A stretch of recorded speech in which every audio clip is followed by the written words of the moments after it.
William Gibson once said, "The future is already here. It's just not very evenly distributed." The time has come to draw attention to science fiction stories written all over the planet. Stories made of different languages, colors, shapes, hopes and beliefs. The future happens everywhere. That's why we are here.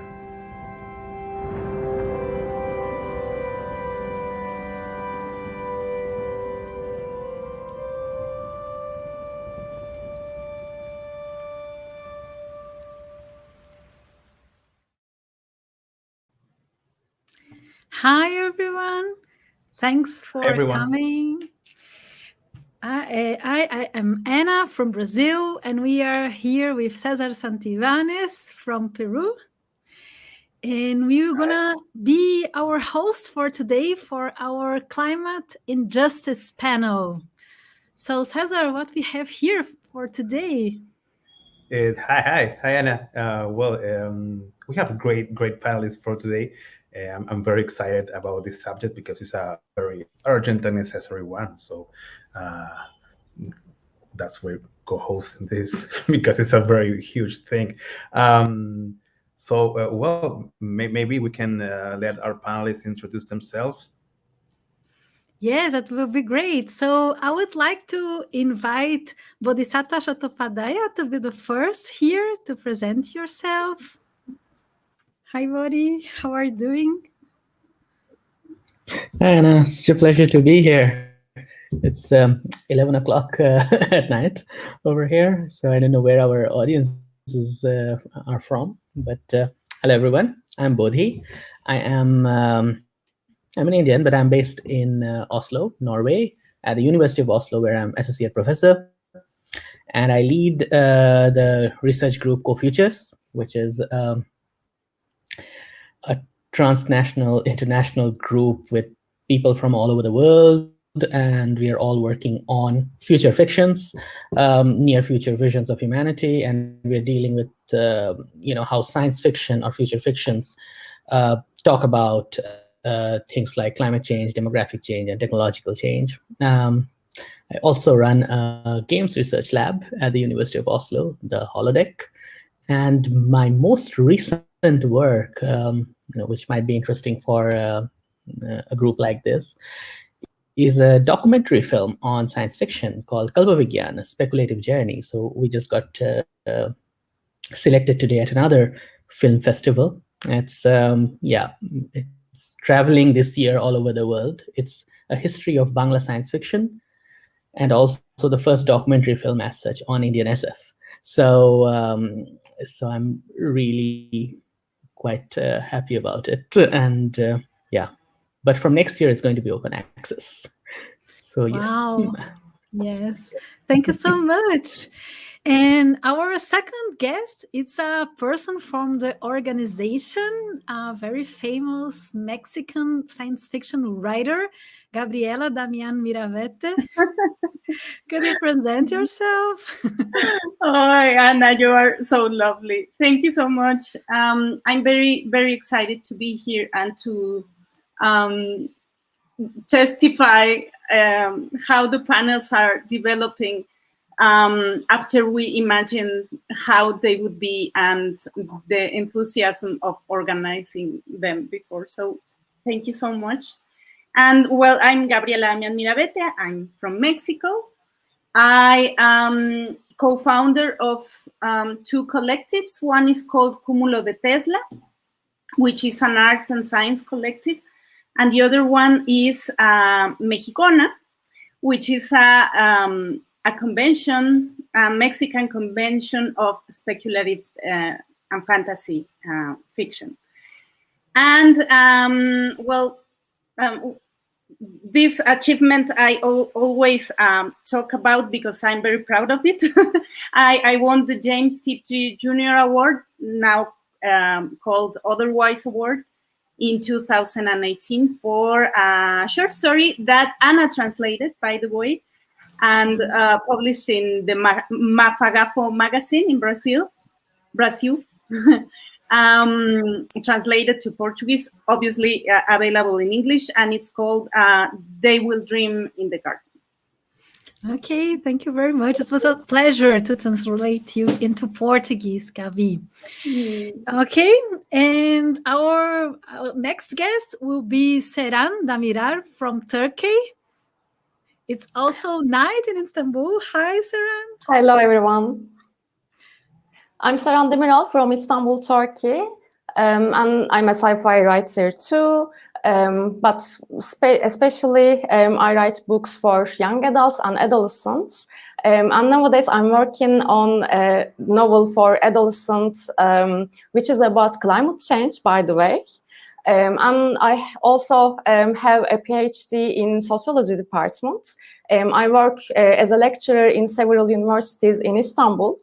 And I teach children's literature, online childhood, which is about my PhD thesis, by the way, the relationship between technological development and children. And nowadays, I'm also working on a project about child participation.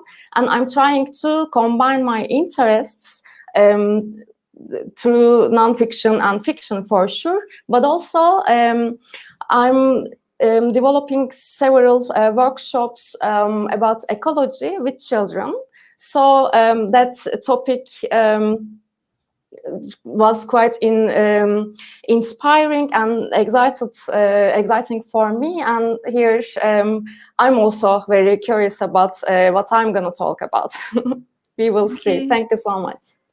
We thank you so much. Okay, and our last name, it's a very famous name as well. It's Vandana Singh. Vandana, please present yourself. You are a very important voice in this topic, and thank you so much to be here with us today. Well, thank you for inviting me. It's such a pleasure and really an honor to be with all of you. I've been waiting for so long to be talking to writers from different countries around the world. So all of you are treasures. Thank you for being and for writing. My name is Vandana Singh. I'm a writer of speculative fiction, mostly science fiction. And I'm from India, although I currently live in the United States on the East Coast, where I teach in a small university, a public university. I'm mostly a short story writer. Most recent book was in 2018. It's called Ambiguity, Machines, and Other Stories. And I'm also in my academics, my background is in theoretical particle physics, but I've been working for about 10 years on developing a transdisciplinary, justice-centered understanding of the climate problem. So I'm very, very pleased and excited to be here and looking forward to the conversation. Thank you. Thank you so much, Vandana, to be here with us. And César, could you also present yourself to us? Because as a host, I think it would be very, yes. Okay, I can do that. Well, I'm César Santivañez. I'm from Lima, Peru. I'm a sci-fi writer and a script writer here. I have 10 years or more working in the entertainment industry, and I've participating in such convention and work on 75 in Finland, and I've had some lectures in about South American sci-fi in Italy and Estonia as well.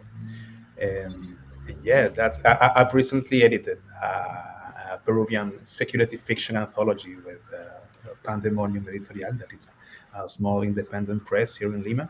And thank you all for your time. Thank you all for being with us tonight. It will be a really great evening, night, depending on the part of the world you are. So maybe we could start with an icebreaker, a more general question. So before getting deep into the literary topic, how does climate change affect the places that you love, places that you're familiar with? Who wants to jump in? Yes. I can start. Go ahead, Seran. Great. Shall I? Yeah. I'm based in Istanbul, but now I'm in Datça. Datça is located just in between Aegean and Mediterranean Sea, by the way. It's peninsula, and it's quite closer to Bodrum, which is very popular as a vacation place for Europe, for Russia, etc. And during the last 2 months, we were fighting against wildfires, which I heard, which I was familiar with, something quite far away from my place. Even, in Turkey, we experienced wildfires before, but that time during this year, in Marmaris and in Bodrum, Marmaris is also located very closer to Datça, to the place I live in right now.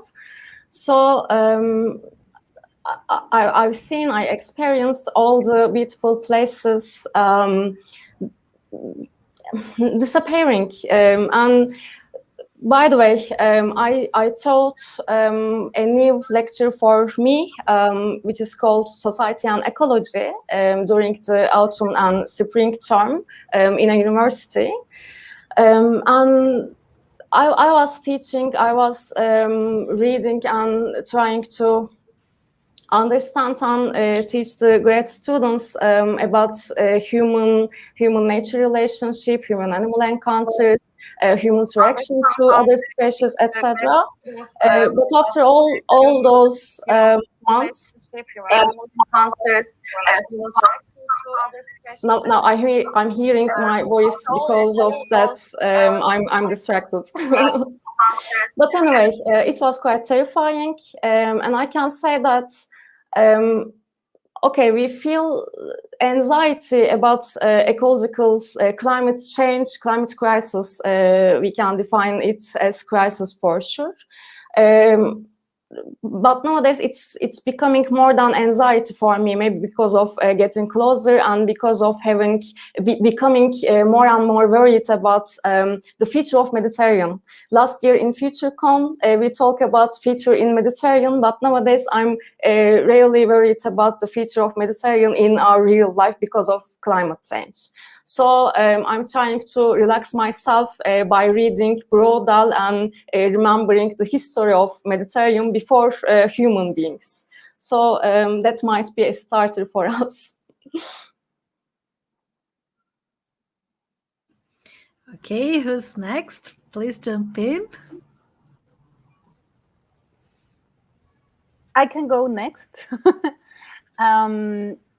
Here in Mexico is it's normal to have floodings because we have we don't have like a 4-season climate. We have a 2-season climate, dry season and wet season here in central Mexico, I mean. And with the heavy rains, there has been a lot of floods. But these floods are not normal. These floods are very dangerous, and they have taken away, for example, they carried away, particularly women. The current is taking them away from the trees they are trying to hold on, or persons they are trying to hold on. So it's really grim. It's really apocalyptic. And there are persons that maybe rejoice in this, like, this looks like an apocalyptic movie. This is a sci-fi state of being. And I, who am a writer of science fiction, I'm not rejoicing at all, because it's not possible to. I don't say that they are rejoicing, like they are truly happy for this, but they are like fascinated or like enchanted by this horror, and I'm only horrified, and I don't want to to see that even in fiction right now. I'm very. It's very painful to look at this reality, which is truly devastating, and in our own landscapes, our own familiar places, our beloved places, and it's horrible. Another thing that is happening is that, for example, bees are dying. So a lot of people who works on the fields are teaching themselves to pollinize, to make the works of the bees. Because, bees are, they are fundamental to the surviving of the ecosystems. So that people who live closer to the nature and the sceneries in which you can truly notice what are we missing about, are desperate to try to fix it. And that's also a very sad thing, but it is also very inspiring, because they are working very close with nature, trying to help nature to work and to regenerate and to give space to do her work again. So it's for one side, it's very grim and very horrible, but on the other side, there's a lot of people that's working towards helping nature being the powerful source of life that can be, and trying to help her as much as possible. So that's my appreciation of the problem here in Mexico. Thank you very much, Gabi. Bodhi, Vandana, want to step in? Sure, I can go if you like. Yeah, well, I think there's a term for it. It's called solastalgia, right? The feeling of homesickness you get when your home is changing. And I was born and brought up in Delhi with many visits to my home state of Bihar, and I still have family and many academic and other concerns to do with India. And so when I'm there, like I spent half the year there last year, it's very sad to see how the climate has changed. For example, if you take the Delhi area, well, we used to have hot, dry summers, and now the summers are hotter, and they're also much more humid, which is bad news, because it's very hard to be to stay cool when you can't evaporate sweat, and it can actually be dangerous. So one of the projections for the area is fatal heat waves, and most people in India actually work outdoors and don't have access to air conditioning. So this is a huge threat to the lives and well-being and health of millions of people. The other kinds of changes are interestingly, not just to do with climate change, but to do with the kind of model of destruction that we have, which is, well, it's called development, but it's destructive development, and it's unequal development, where forests are cut down for industrial projects or for so-called progress and development. And people suffer as a result, as much or perhaps more right now due to that than directly due to climate change. But also more recently, there have been severe rains and floods and landslides in regions of the Himalayas where I know people. Just a couple of years ago, I talked to a young boy in a village in the northeastern Himalayas, and he was 17, almost an adult, but in his short life, he had experienced so many changes that I was shocked. I was actually there to talk to his father and to older members of the family to see if they had a historical recollection of how the climate had changed in that area. And I was shocked to see how many changes a boy of 17 had to talk about. So yes, it's actually a terrible, terrible thing to experience this change, and especially for people who have not had, who have not caused or contributed to the climate problem and yet have to suffer the worst impacts. Thank you so much, Vandana. Also to teach us a new word. It was new to me, solar nostalgia, yes. And so Bodhisattva, please. How does climate change affect the places you do love? Yeah, that's, I mean, Vandana already kind of highlighted the severity of conditions in India. I'm also from Delhi, born and raised there, actually. So that's also my city.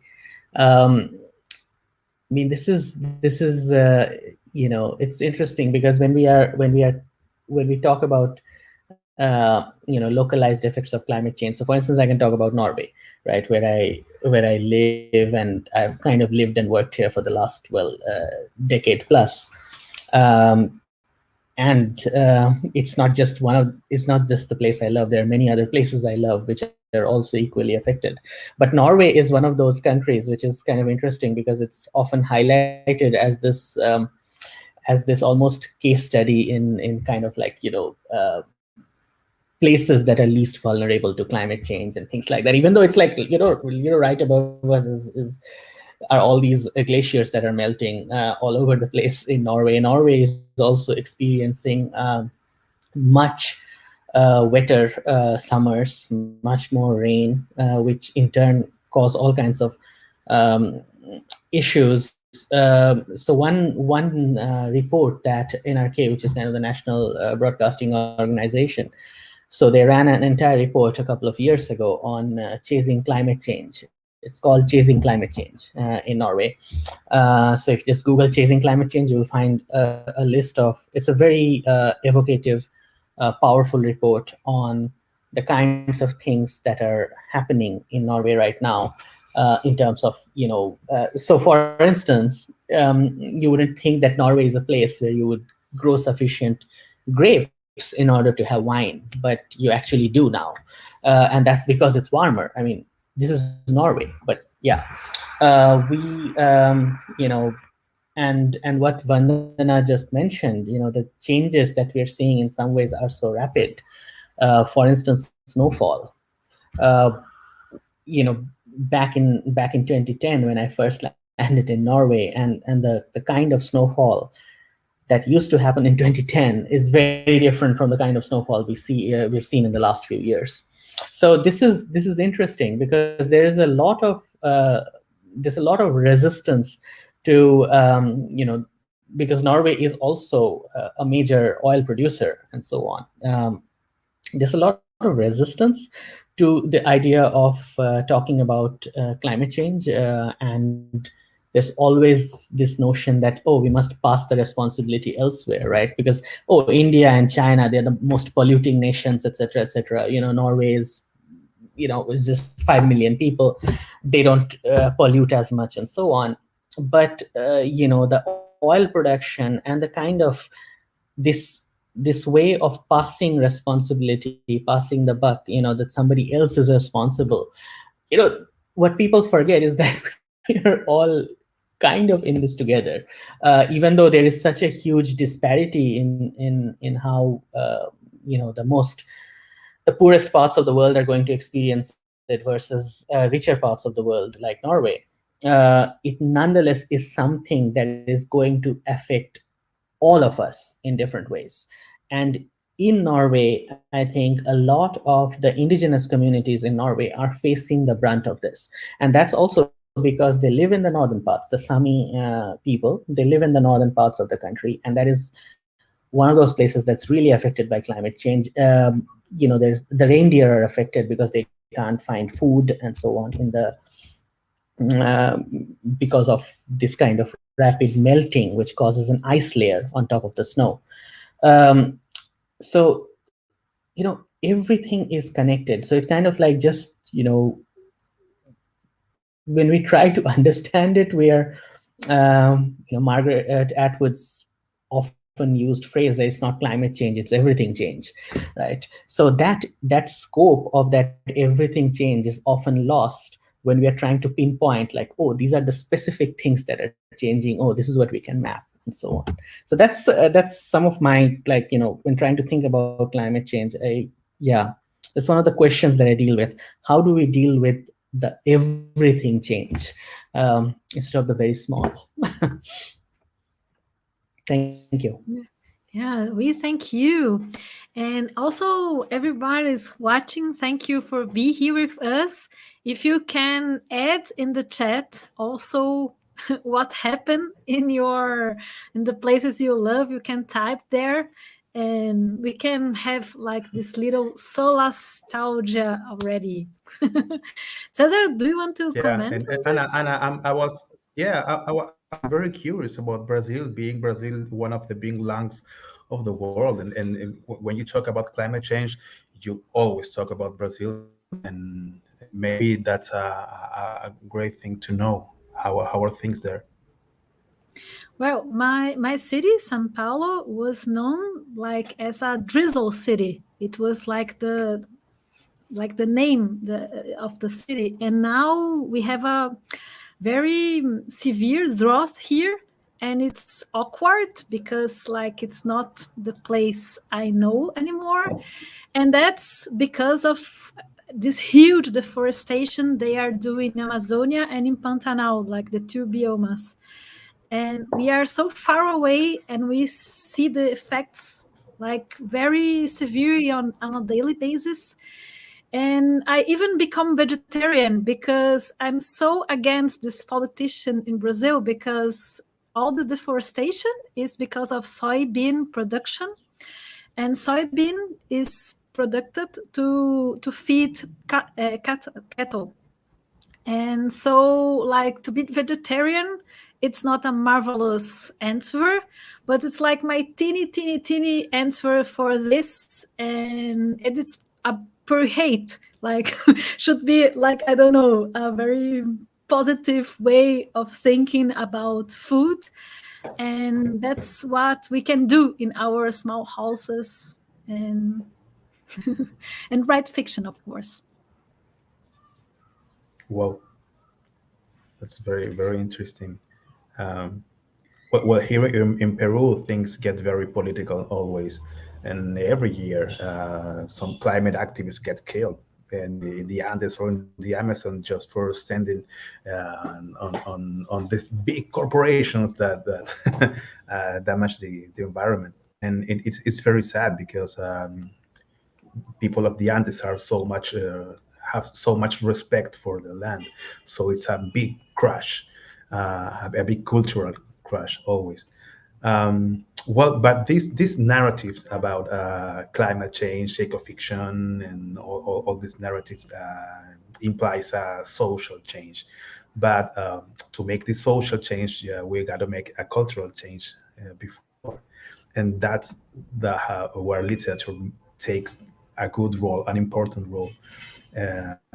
So I want to ask you, ask our panelists, if you could name one or two literary narratives that managed to discuss climate change and maybe that had struck you in a deep way.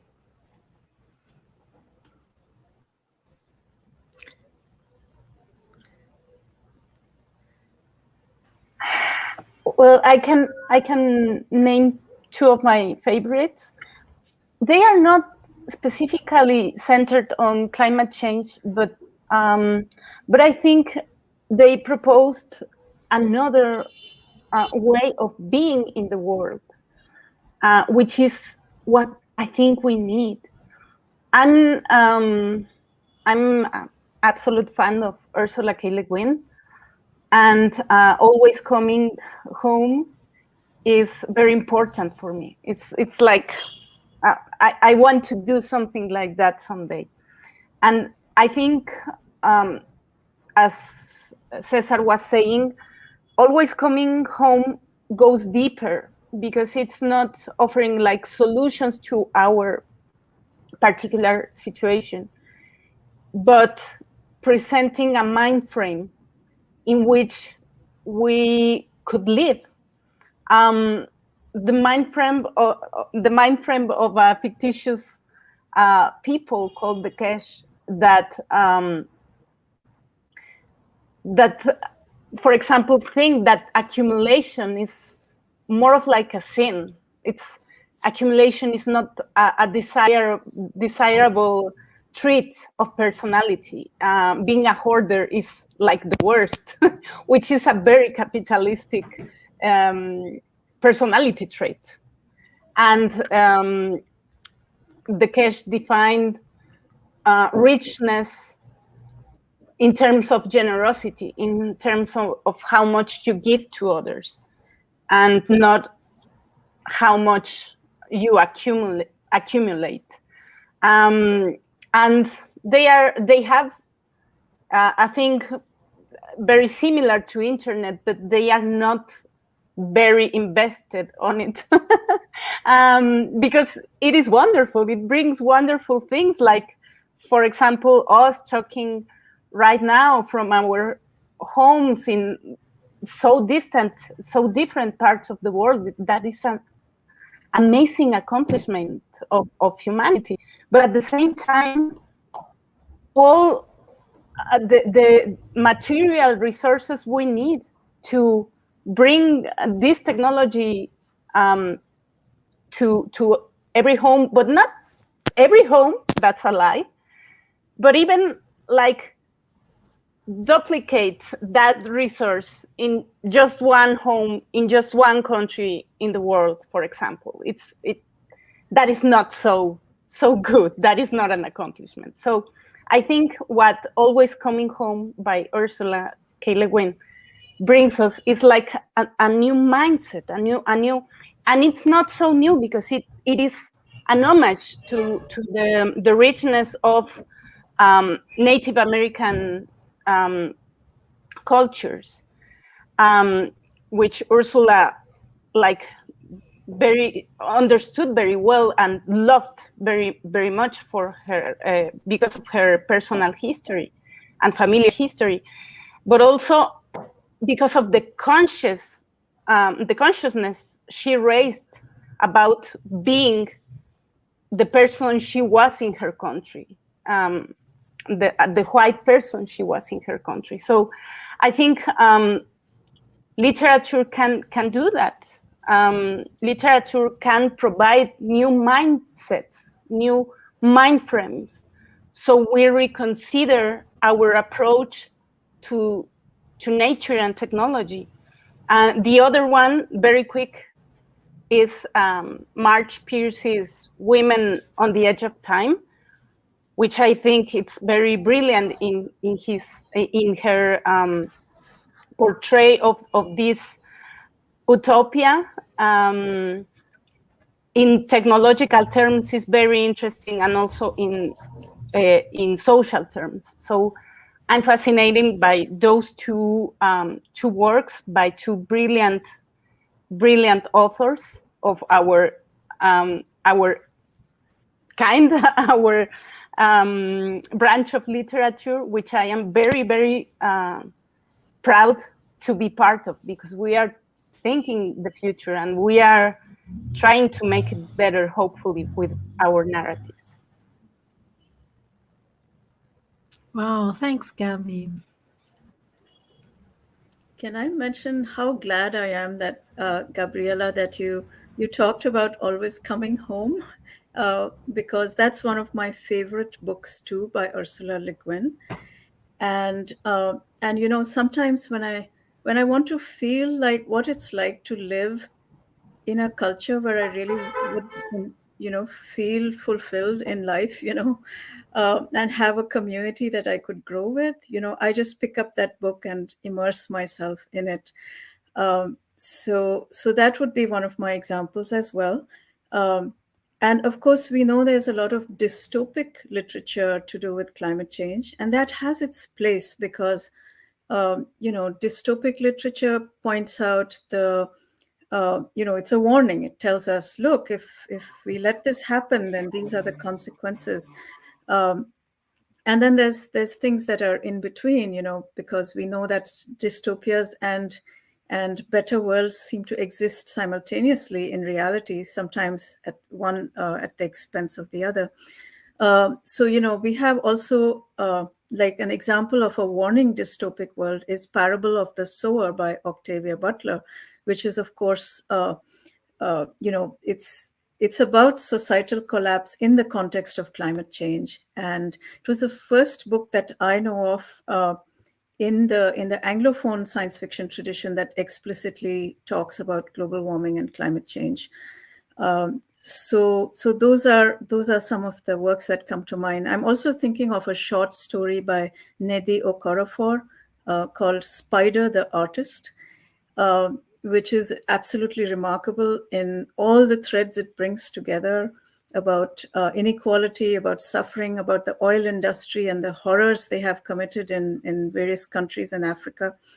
So, and I myself am interested in trying to figure out what kinds of wisdoms that local people, indigenous people, so-called ordinary people can bring to the elite mainstream discourse on the climate problem, because it seems to me that sometimes the so-called climate solutions pushed by the elite are as problematic as the climate problem itself.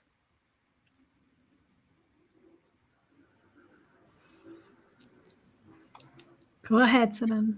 I can go for the next because it was quite nice to hear about Ursula K. Le Guin in the beginning, and then March PRC, which Gabriela mentioned. And I can go for another feminist sci-fi writer, Margaret Atwood. Her trilogy, Mad Adam, I'm not sure about my pronunciation is okay or not, but Mad Adam.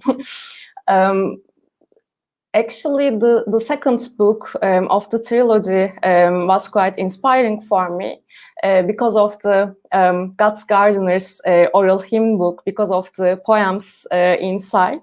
And also in the beginning of the novel, you may remember still life exists and there are so many other creatures in the world. Even human species can't survive in these circumstances because of the flood, because of the flood of extinctions, in fact.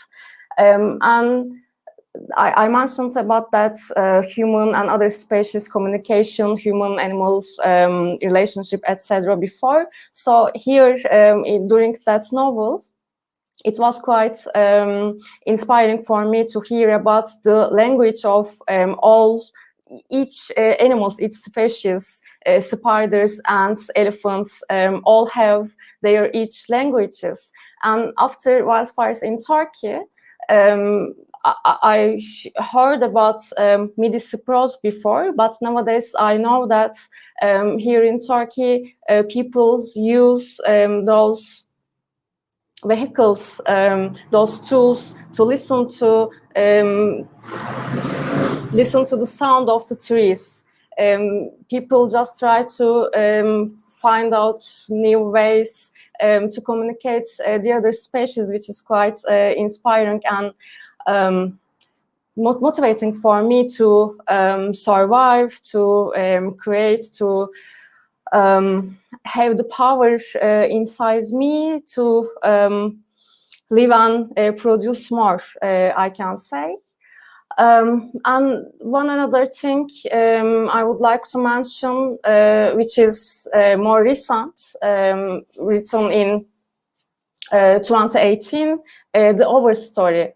The Overstory by Richard Powers. I can also Medadamba Atwood, which is known, and it's also famous, I think, but I'm writing the writers and the title of the book, Richard Powers' Our Story I'm mentioning. And that novel is like, it's something like the characters trying to listen out their voices through the nature, through the trees. And one of the things the writer or the characters, or let's say the plot claims indicates, man or trees are closer than we have thought before. So the two things, trees which have been existing in nature millions years ago, and Homo sapiens as a recent species, they are coming from the same seed. So it was nice to think. It was nice to reconsider our positioning in the world, I think. That's why I can mention about one more recent example, and the classical sci-fi I can address by Atwood. Oh, great. I can go next. I mean, this is so interesting, but would it be amiss of me to mention Vandana's work? I wonder, because I think Vandana has some of the most powerful stories on climate change, really. And a couple of my favorites are the first story that is published in Ambiguity Machines collection with Fate Conspire. So the thing is, because I'm not a science fiction writer, I'm more of a critic. So this is a story that I've actually written an article on.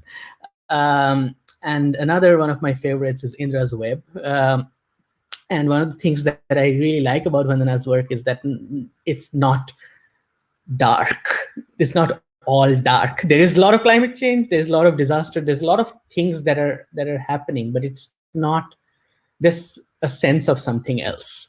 But yes, I'm a critic, so don't. So it's not the same way, I guess, as a lot of writers would read stories. But I want to mention that one of the very interesting things about FutureCon and the way all the panels are organized is because so many of these most powerful works dealing with climate change are coming from what are called the global south, right? And a lot of and this is something that really needs to be foregrounded, because we mentioned Okorafor's work, for instance, and there's a lot of work coming from, I would say, South America. There's a lot of work coming from Africa, a lot of work coming from Asia, which is dealing with climate change, right? And that's simply, I guess, because we are more affected by it, and having less resources, we are more affected by it, so we have to deal with it.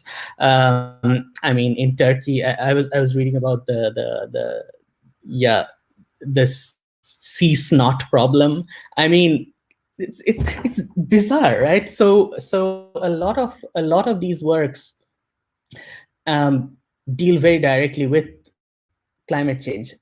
Some of my recent favorites, for instance, is this Marrow Thieves. It's getting a sequel by Sherry Demiral. She's an indigenous writer. There's another one that I really enjoyed not that long ago called Tears of the Truffle Pig, which doesn't by Fernando Flores. I think he's Mexican, but yeah, I think the book is written in English, so it's not translated. So these are two books that I read, which I really enjoyed recently. There's also a whole bunch of, I would say, like climate change, movies. I'm very excited about this movie that is actually just released in Brazil, called The Pink Cloud, which seems to be kind of a climate change movie. So if any of you know more about it, I would love to hear more about it. So there's a lot of movies that are also coming out of the global south that deal with climate change. There's a lot of video games that are coming out which deal with climate change. Another movie that I saw not that long ago is an Angolan movie. Speaking of air conditioners, it's about disappearing air conditioners in Angola. So the movie is called Air Conditioner. So there's a lot of things that are happening, which I think is a larger. It's not just restricted to texts. It's actually a transmedial phenomenon, and that's a lot of us who deal with this in terms of criticism, but I think also a lot of writers are doing this, that their works are getting expressed in multiple media, because you want this to somehow make sense, and you want to get this message across, this thing that you're dealing with, right? So you will use whatever means you have at your disposal to get it done, right? Dilman Dila, for instance, is another one of those fantastic artists and writer who's been talking a lot about climate change, and he's a transmedial person. So he's like, okay, we have a fantastic line in one of my teachers used to mention this quite a lot. It's from this 19th century epic. It's like Mari Ori Parije Koshale, that kill the enemy by whatever means necessary. So in a way, that's kind of the logic that a lot of creators are using, that we want to get this message across. This is happening now, right? So if we have to do activism, we're going to do that. If we want to, make a movie, we're going to do that. If we want to write a short story, we just have to get this across, because it's, live or die for us. That's the reality, really. Yeah. Yeah, thank you so much, Bodhi. And a good friend of mine, Saskia, she's a Brazilian filmmaker and writer. She's obsessed about Air Conditioner, this film, Angola's film. So it's very good that you brought the topic. I should watch, and everybody should watch it, because Saskia, she thinks great. And we will make a questions here, because we have received interesting questions here in our chat. One's about the name, perhaps I think the term, because academically speaking, and perhaps Bodhi, you could begin to answer, because there is this terminology discussion about, should we call it Anthropocene? But Anthropocene, it also means the age of the man's, it's also a great name to name what's happening right now. And perhaps Capitalocene should be like a more critical approach. I know China Mievels says a lot about this. Other writers and thinkers do as well. And another question by the Literature Bauer asks, how do you feel? Do you feel the need to bash corporations on your writing? And perhaps our three writers here could add something about this question, because yes, what's about this tension about corporations and the climate injustice and so on? So perhaps, Buddy, you could go before, and then sure. Gabi, Seran, and Vandana, you go. Yeah, I also saw Rodrigo Bastidas just posted, it looks more like a Cthulhu scene. So there's a lot of whole bunch of terms, and somebody said, oh, we must dispense with all of them. The only word for this is obscene. That's it, right? So you could use all these terms, and Francesco, you're absolutely right that there is the notion of Capitalocene, which could also very well play into all of this. The real question also is, if we even use the term Anthropocene for that matter, it's a question. It's really a question of dating. What is the Anthropocene, right? How far back do you stretch it, right? Does it cover the entirety of human activity? So when we even talk about, so for instance, the Anthropocene is not really a geological epoch. There are also numerous discussions around what to call it. I think Vandana can tell us a lot more about this and everybody else. But there is a real ongoing discussion that even if you use the term Anthropocene, when does it begin, right? So if we are using the term, for instance, Capitalocene, right, we say industrial revolution.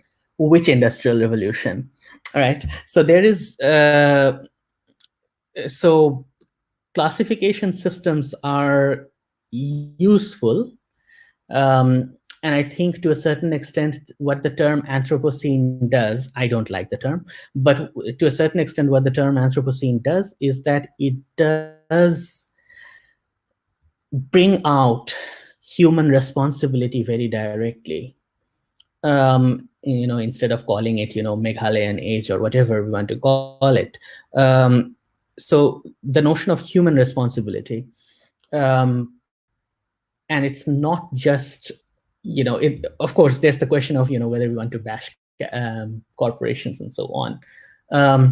But the human activity, I think that needs to be front and center. So if Anthropocene does that, sure, but let's not, these other terms are not replacements. These other terms are really, I would say, a conceptual web with which to deal with this problem. Yeah, thank you very much. Actually, I think everyone here is a little academic. I was thinking about this, right? So feel free to add something about the terminology discussion, because the words we use are very powerful. Yeah, if I can jump in briefly, I also have problems with the term Anthropocene. And really, to echo what Bodhi said, it depends on your context.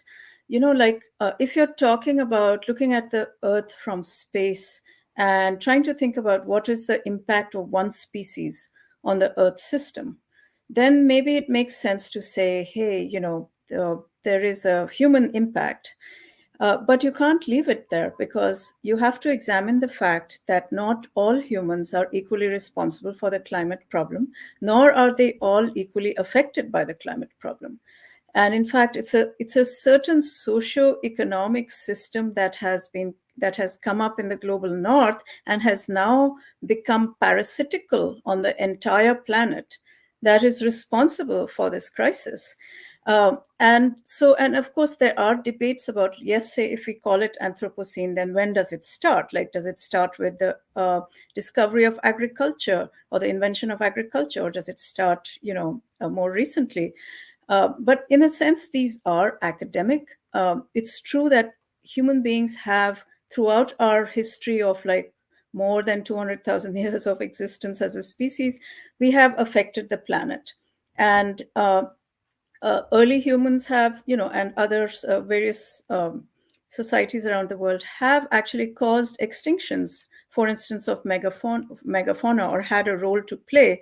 Although in some cases it's the change of climate that caused it, in other places is the humans, except that it was not, the record that early humans have of environmental destruction is pales in comparison to what has happened in the 20th century, in the 19th century, in the since the Industrial Revolution of the 1700s that started in Europe, pales in comparison. And that's why, in that context, when you start to examine socioeconomic systems, we see that capitalism is, the accelerant in, that is making everything much worse, much more immediate, much more dangerous, and we are all at the edge of the cliff because of that. And so, it depends on the context that you're talking about, where how each term might fit or come in or have relevance. To think of any term as having meaning without the context is something that, in Western education, it's something that's stressed. But we know that without context, it can be very difficult. I've come across, for instance, interpretations of the term Anthropocene that are completely different from the notion of human responsibility. Believe it or not, Bodhi, I've actually come across read about people of extreme privilege thinking about the Anthropocene in this way, that finally it's the age of humans. Now we get to like tinker with the earth and fashion it to our own ends. And that's why it's so important to not leave this problem in the hands of the privileged people and the privileged kind of systems that have caused it. So I think that's the issue with the naming. And in fact, Glenn Albrecht, who's the philosopher who came up with the term solastalgia, I think he's the one who also came up with another term for which he calls the symbiocene. And that's acknowledging that we need to work symbiotically with each other and with natural systems, and putting forward the idea of our responsibility. And, I think any term can be co-opted by power, but as he points out, this is probably slightly less co-optable than others. So that's my thoughts about the naming aspect. Wow. I'm not going to add anything to that terminological discussion, but Vandana said something remarkable before, I think, while mentioning climate change in India. Vandana said development in negative meaning or something like that. So maybe we can also discuss the roots of all those concepts, because the problem is not about naming which epoch we have been experiencing, because Holocene before Anthropocene was also called to define the human epoch. So all those ongoing discussion about the tension between Holocene and Anthropocene is quite similar. What we now are talking about, which is in between Anthropocene and Capitolocene. Okay, it's after Industrial Revolution, and it's sure that it's quite different from one country in another. And also Bodhi said something about Norway. Despite the less population in Norway, because of the companies there, because of the oil production, Norway, maybe all those north and south tension on the globe. We can talk about that, and we can create several terminologies for sure. But I think the remarkable thing for me, the challenging term sustainable development, for example, because I think there is a tension between development itself and sustainability. Why we just give up development? Why do we change our minds to communicate with the other species instead of trying to progress? Maybe we can we can criticize all those concepts: progress, development, etc. That's what I just I was thinking quite much.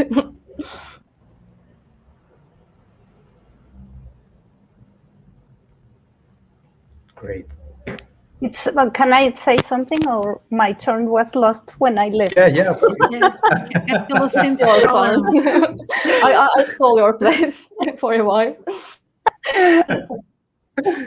Well, I was about to say that I love how Donna Haraway proposes another term, which I think it was mentioned in the chat, the Cthulhu-cene, which is like pronounced, that word cannot be pronounced by a human mouth. And the name of the monster, Lovecraft's monster, but Donna Haraway doesn't, that one, does not talk specifically about that monster. Instead, she grasped this term of tonic, the Greek root for all the things about Earth, all the things about the forces, underground forces of the Earth, and talks about this time in which we are preparing us for the future, and we are like the Symbiocene. It's very similar to that idea that Vandana was mentioning by Glenn Albrecht. This idea of making kinship with other species, understanding better that we are all related, that we are, as Bodhi was saying at the beginning of our talk, that everything is connected and everything affects the whole world, every fly of the butterfly. So the Cthulhucene, as you may pronounce it, I think is proposing, as Donna Haraway says, a responsible way of living and dying in planet Earth, in the front of this challenging landscape. And I think that that includes revising, our idea of progress, that it may not be totally related to technology, but maybe not also like demonizing it, because I, for example, I tend to demonize it because I'm very scared, but I also loved it. It's a paradox, and I think we should recognize that this technological development, as I was saying before, it's a marvelous thing, but also, do we need as much? Maybe we need time spending looking into the eyes of other species.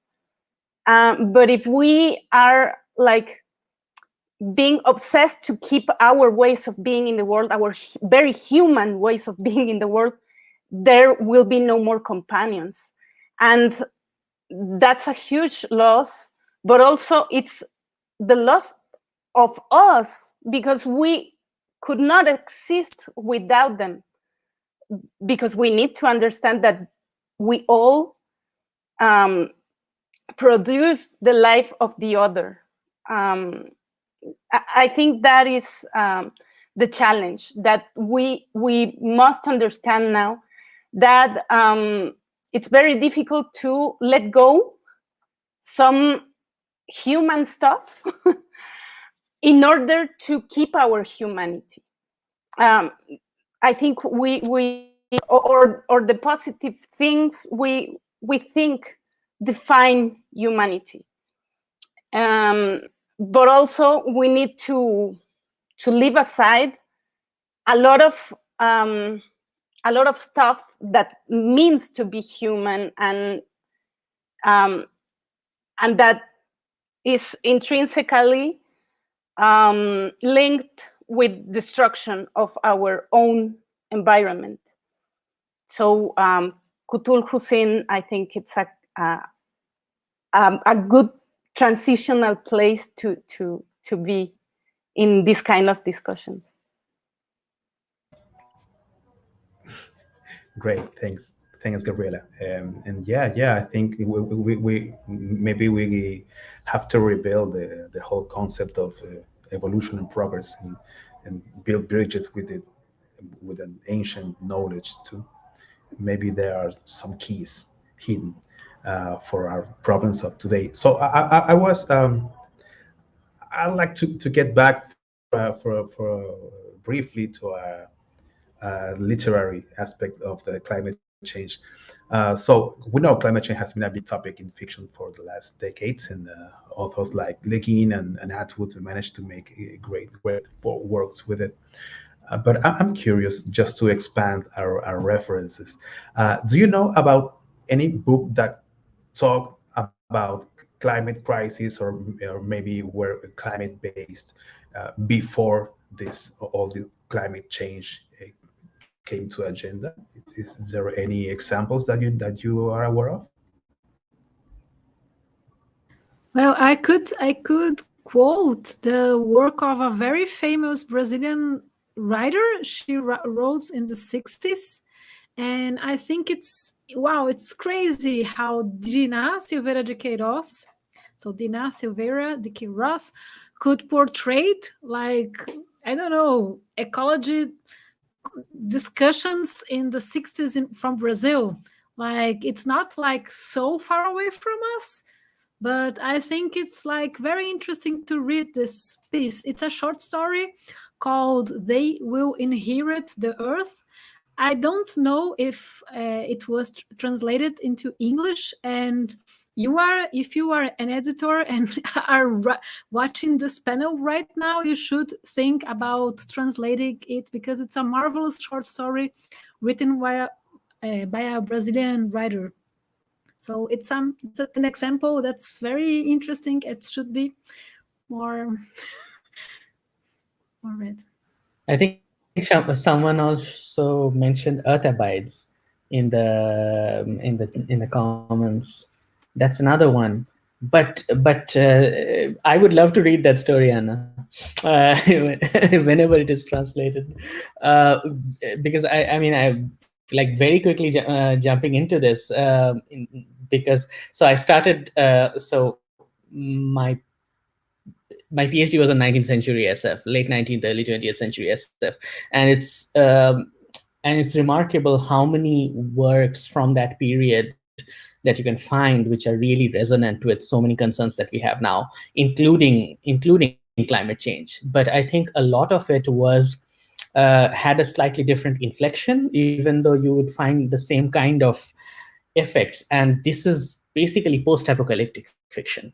So a lot of it is coming out of fears, for instance, of nuclear war, right? It becomes a huge theme in the 30s, 1930s, and so on. You go back further in time, there is literature around plagues, for instance, which have pretty much the same kind of charge that you would find. So there's a long tradition of this, really. One of my favorite works, I spent quite a bit of my PhD on it, is works by Olaf Stapledon.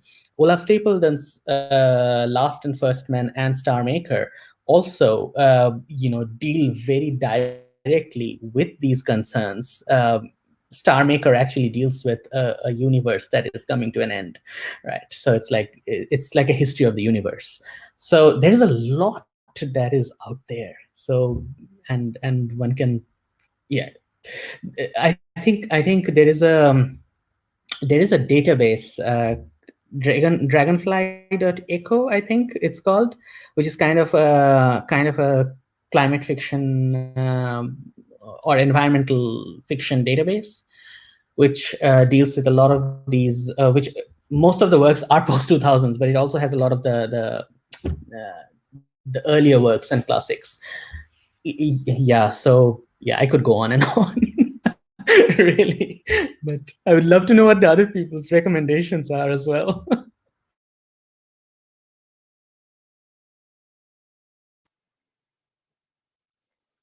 I always remember John Wyndham's The Day of the Triffids from the 50s, for instance.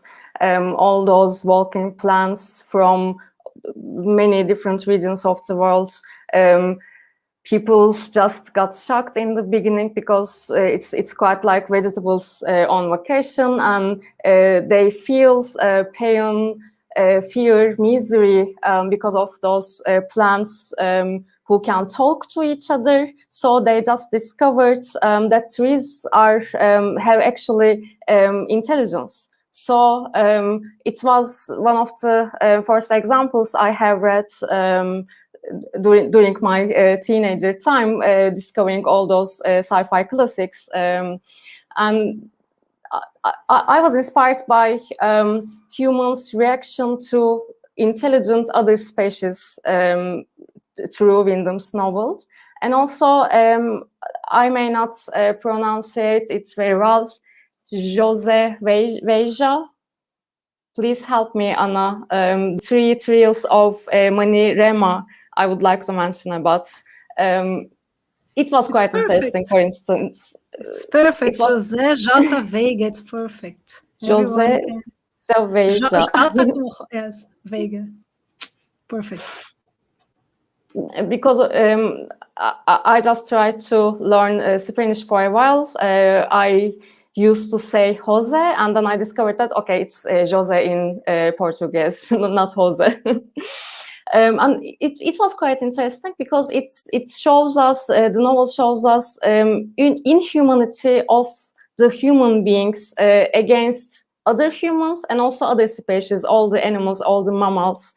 It was like kind of post-apocalyptic scenario. Actually, I was while reading that novel, I was feeling that I'm watching a post-apocalyptic scenario, post-apocalyptic movie. So it may be some kind of dystopia.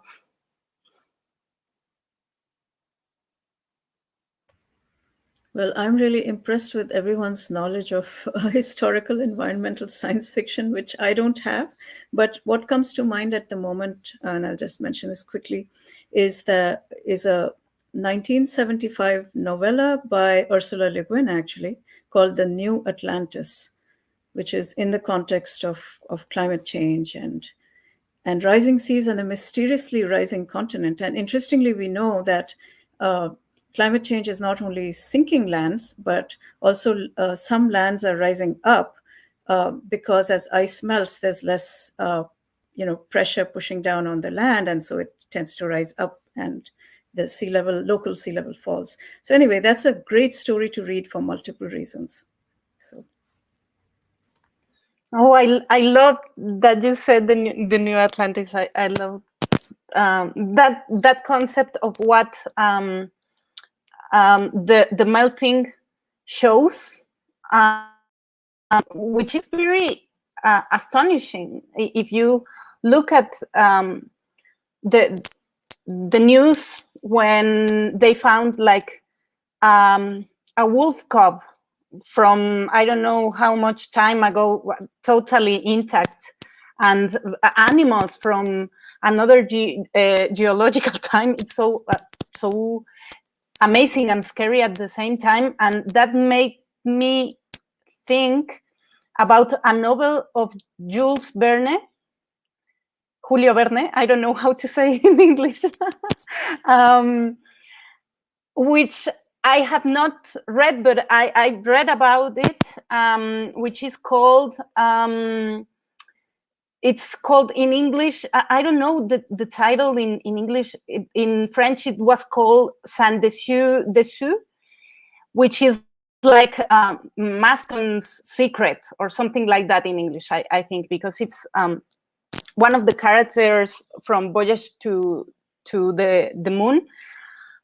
It's starting also in this novel, and it's about a corporation which buys the North Pole so they can send a rocket to the moon, and in that operation, in that astronomical operation, they like turn the axis of the Earth so the poles melt and they can exploit the land of the poles.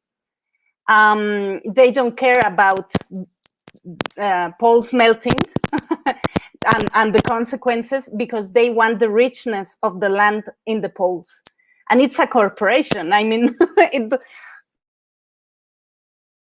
it truly got it sometimes. And I haven't, as I was saying, I haven't read it, but I read a lot about it, and it looks like he got it this time too. I'm looking forward to see what was his perspective about that. I want to quickly add one thing to that this discussion, and that's the way in which a lot of indigenous communities, and especially within indigenous futurisms, deal with the problem of climate change or talk about the problem of climate change also within indigenous futurist literature, but also generally in terms of like mythic frameworks, or what that some of the things that we who are not part of the same worldview might call mythic is actually historical record of what has happened. So a lot of the literature that we will call like, oh, this is folktale or fantasy or mythic literature is actually it is possible to find references, for instance, to apocalypses, to environmental disasters and things like that in that kind of literature. So that there is a framework that a lot of indigenous futurists use, which bring those into the conversation, and how we deal with the future.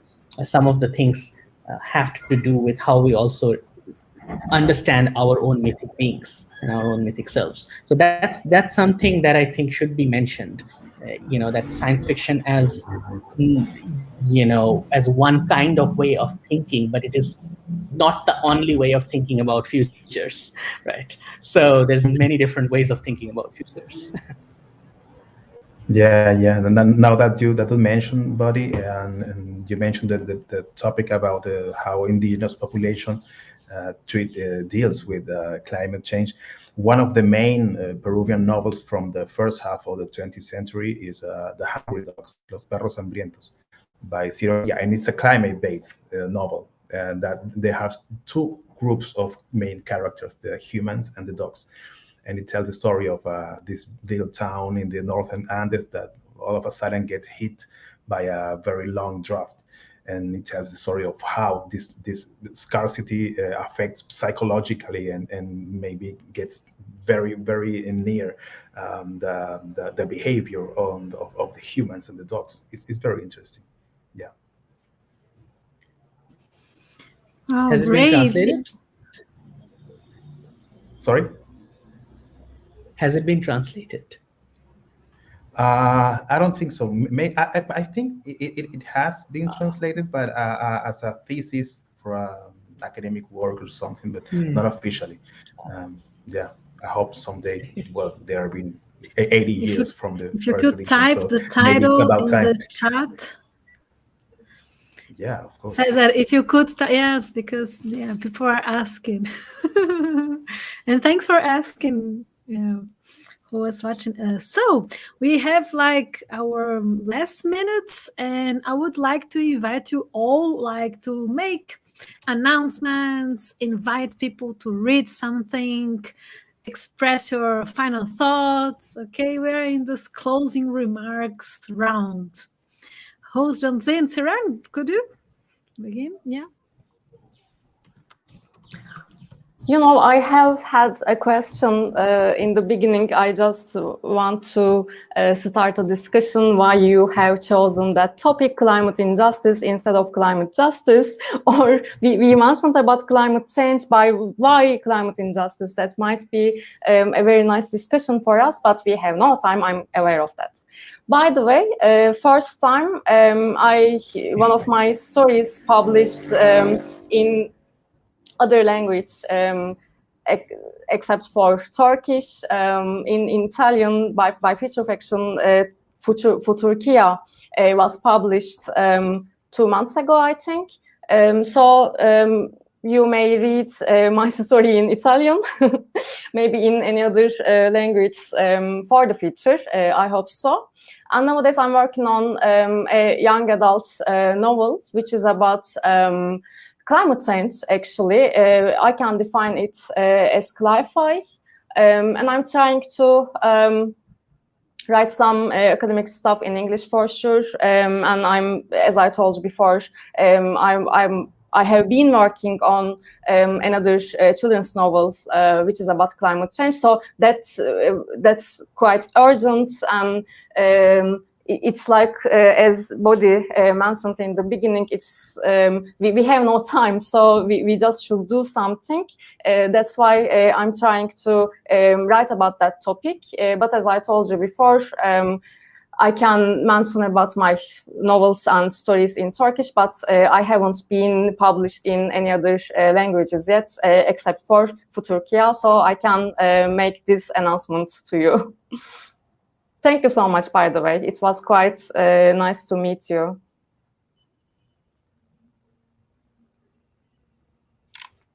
Yeah, Gabi?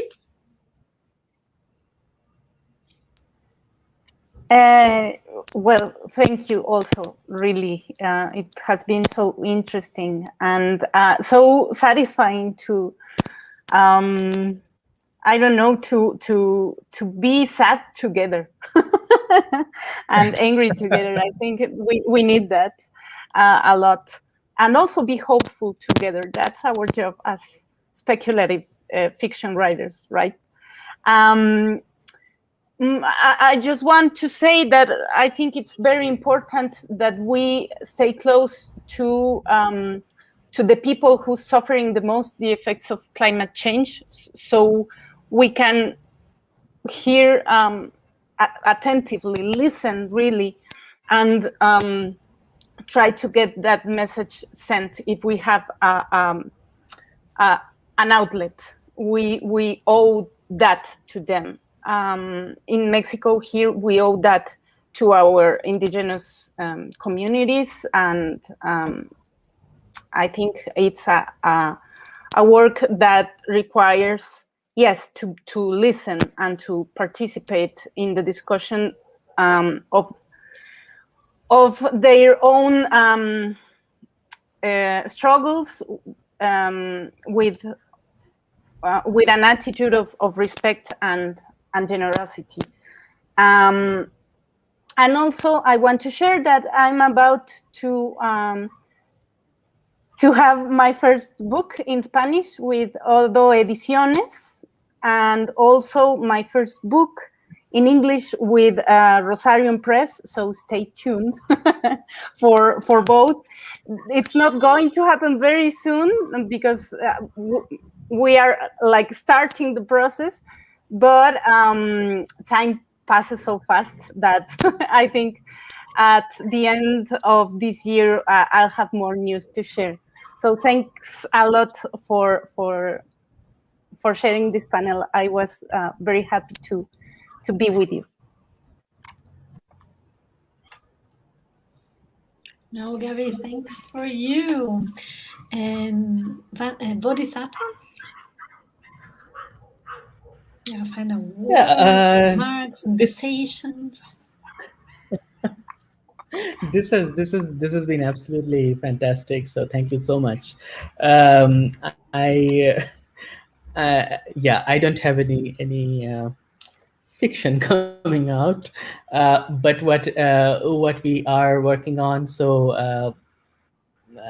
I'm working on this anthology together with Grace Dillon, who coined the term indigenous futurisms, Isaiah Lavender III, and Taryn Taylor as co-editors. So we are working on this huge anthology handbook on.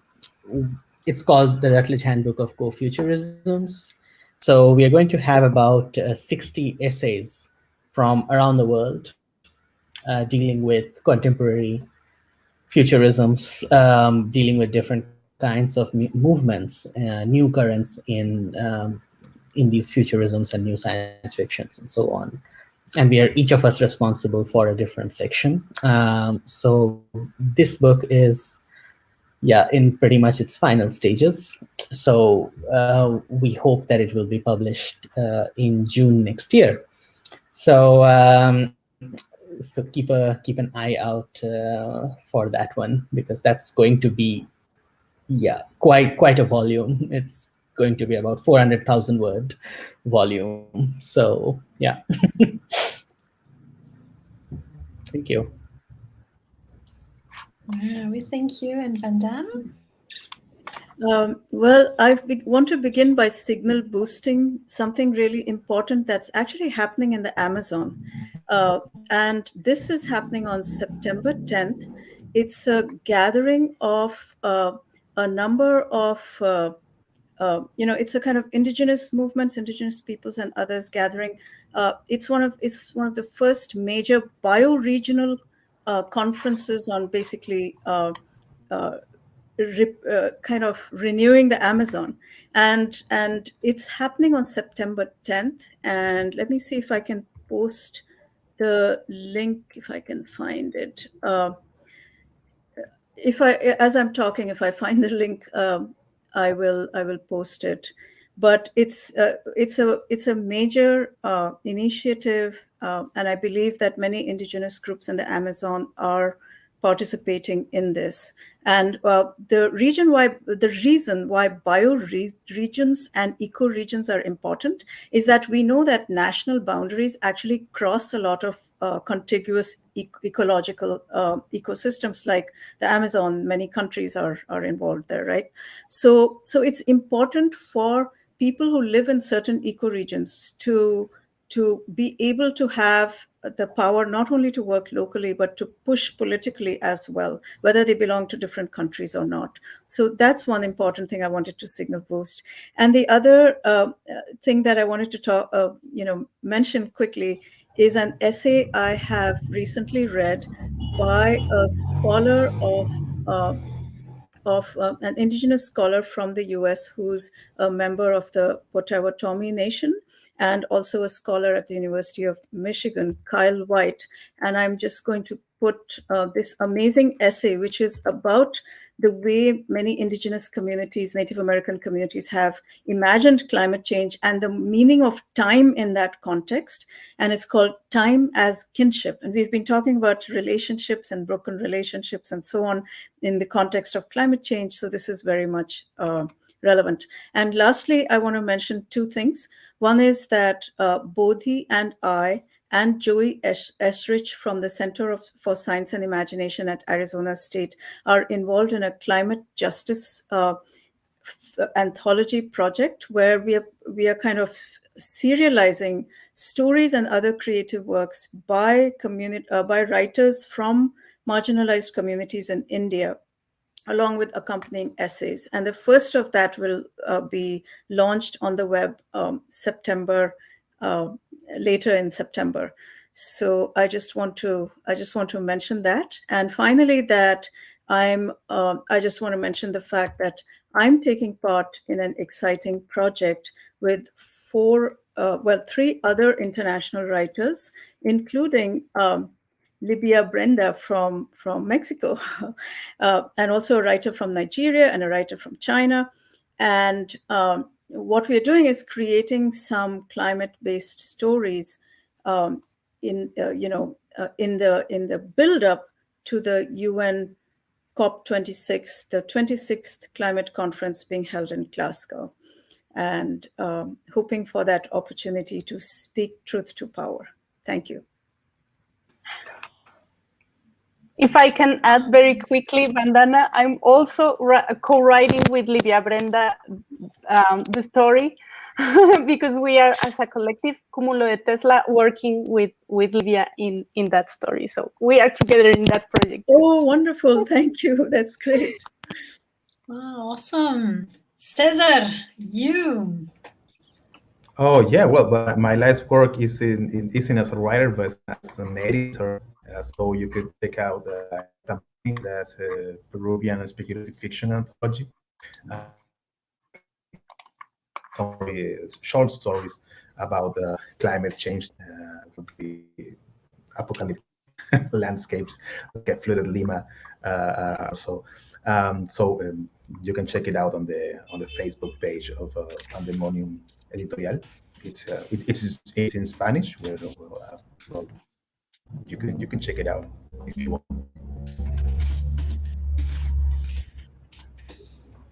So what about you, Anna? Yes, I'm very, very pleased to be here, and I must say there two, I don't know, activities are being people think about two activities about this conversation. Some Brazilians want to watch Air Conditioner together, so to discuss the film. So you are invited to do this, we will do, I don't know, virtually, everyone in one's house. We can discuss this in FutureCon's Discord, okay, like beginning the Discord. And also we are discussing to have, I don't know, a small group to read about other stuff that like more theoretically. So if you are interested, we will put the instructions in the Discord server, okay? Personally, I don't have so many things to say because I do write very much, but in Portuguese. So normally I'm a little lazy to translate myself and publish and all this rejectomancia stuff. But I'm very happy to be and to hear you all. It's an amazing experience. And thanks, César, to be my partner here, being as a host as well. Thank you, Anna. You've been great as always. So that's it. So have fun, be safe, and we can make the revolution perhaps next time. Okay? Take care.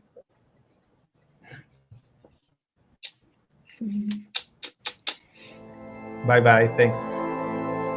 Bye.